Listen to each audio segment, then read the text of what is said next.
Acteur et producteur de films, Marius Macon est né à Haydée en 1983. Arrivé à Barcelone peu avant l'adolescence, il a réussi à se frayer une place de choix dans le 7e art. Il décroche des rôles dans des séries comme Familia, El Ministerio del Tiempo, El Barco, ainsi que dans des productions étrangères telles que Mad Dogs. Bien loin des écrans et des tapis rouges, son fait d'armes le plus retentissant ces dernières années aura été sa candidature au poste de maire de la ville de Barcelone qui n'a laissé personne indifférent en 2019. Investisseur engagé dans son pays, le Cameroun, le natif du département de la Sanaga-Maritime dans le littoral a récemment reçu un award décerné par Emi Empire pour récompenser son dynamisme économique. À 41 ans, Marius est responsable à la renommée bien établie à l'international.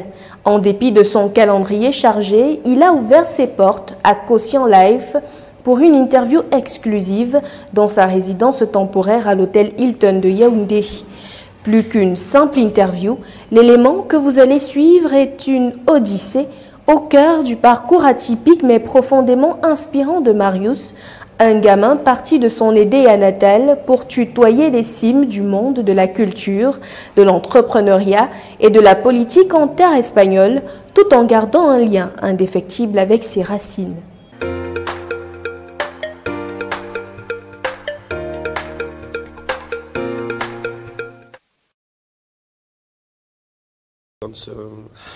Un gamin d'EDA, un jeune garçon d'EDA, rien de spécial, qui avait juste beaucoup de rêves, qui voulait être acteur quand il était petit. Et il a fait les études, il est devenu acteur. Et il avait des inquiétudes sociales, parce qu'il a grandi dans un environnement où les choses n'étaient pas toujours simples. Donc il est rentré dans la politique, il a été candidat à la mairie de Barcelone en 2019. Et c'est un mec qui aime bien que les gens soient bien, qui aime s'entourer de bonnes personnes, qui aime faciliter la vie des autres. Et ça, c'est le business qu'il fait. Parce que le business change la vie des gens, on apporte du travail.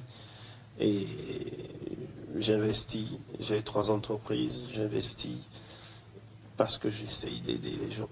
Je crois que la vie n'a pas de sens si on n'aide pas les autres. Côté business au Cameroun, moi je suis dans l'agriculture, je suis dans la culture et aussi dans le trading. C'est-à-dire qu'on vend et on achète tout ce qu'on peut vendre, tout ce qu'on peut acheter, toujours dans la manière correcte, dans le sens légal des choses, et aussi dans le sport.